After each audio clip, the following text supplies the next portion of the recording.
A regular early morning ritual for 14-year-old Hannah at her school in Burton-on-Trent. It's good fun and it's different because most schools have like after school like sports and music, but this is a science thing and you don't normally get it. There we go. Right. Imperial College London and a group of school teachers are unwrapping some free gifts.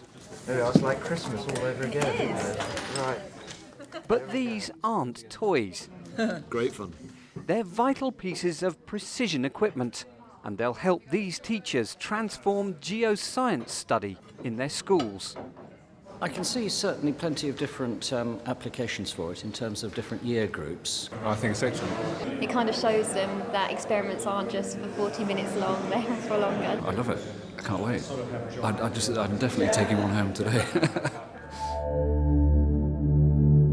A student empowered by her scientific findings.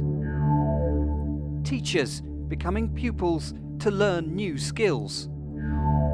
Two of the themes at the core of a British Geological Survey initiative to put science at the heart of every school's culture.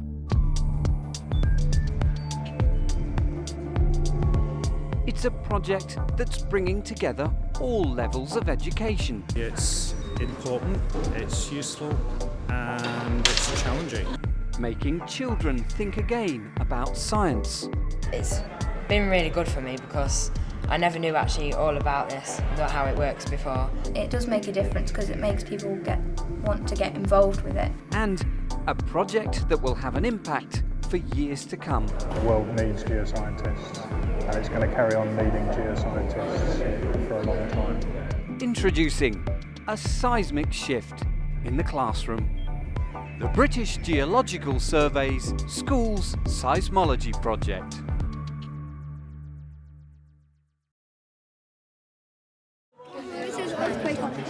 Right, okay, so who knows anything about earthquakes? Do we know what causes earthquakes? Plates in the ground. Plates in the ground, good man. What kind of plates? Soup plates, dinner plates, tea plates? An open day for schools at the British Geological Survey's headquarters in Nottinghamshire. Youngsters are fascinated by the earthquake display. When the earthquake came along and shook the land, it shook the soil down and the houses collapsed. Okay. They even make their own earth tremor. Earthquakes are clearly one of the best ways to engage young minds in scientific study. Harder and harder and harder. And a general human fascination means that people of all ages always remember their earthquake experiences. In America, California. I was backpacking in Greece with my wife. I was in Beirut in 1975, Iceland. The cups and saucers were wobbling around on the mantelpiece and sideboard.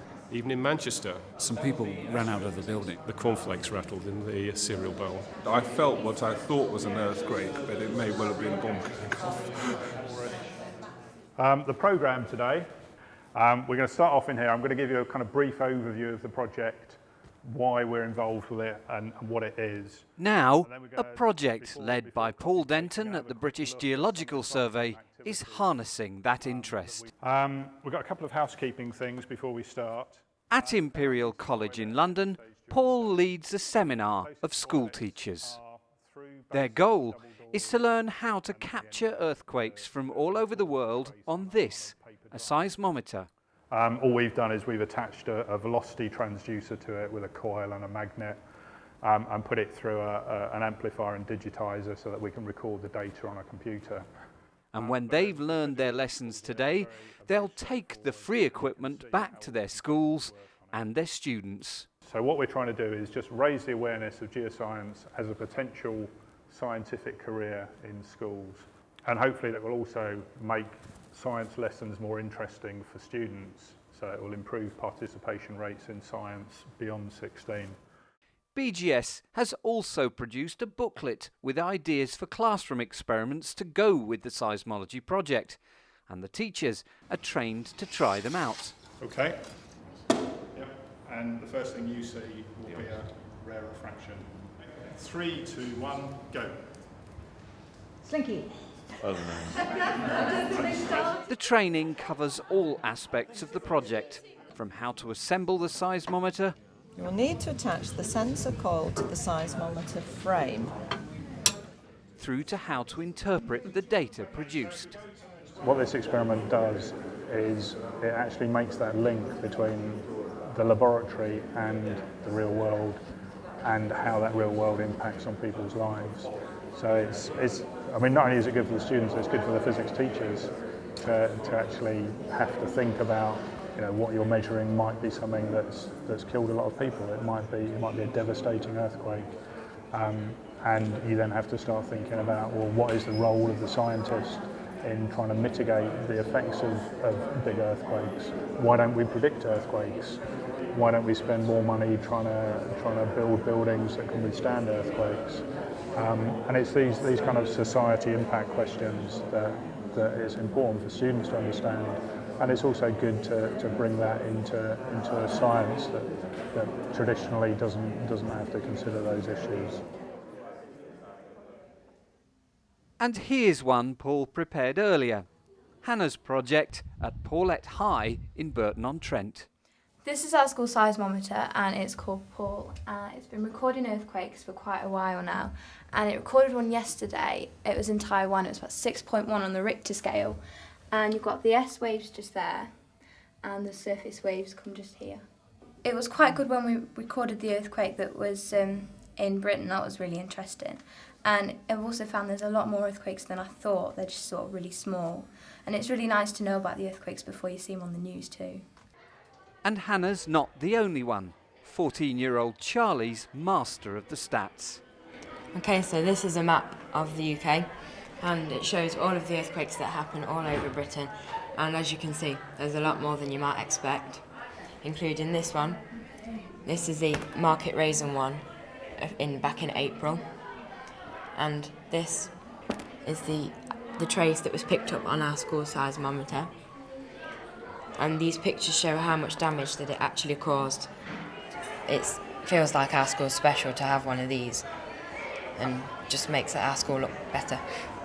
It helps in the teaching. It's another approach. Before you were saying, well, here's a picture of a seismometer, and this is what a seismometer does. We've got one. You can see it. You know, we can see the thing in action. We can keep it running all the time. And I think they realise a bit more about the world around them. They actually realise that there's earthquakes going on all the time. They happen in this country. They happen elsewhere. You don't feel them all the time. You know, and the big ones do have very devastating effects. So it is real science. A terrific teaching aid. A project uniting schools across the country and providing valuable data for all seismologists. And a valuable resource in attracting and keeping students to a scientific future.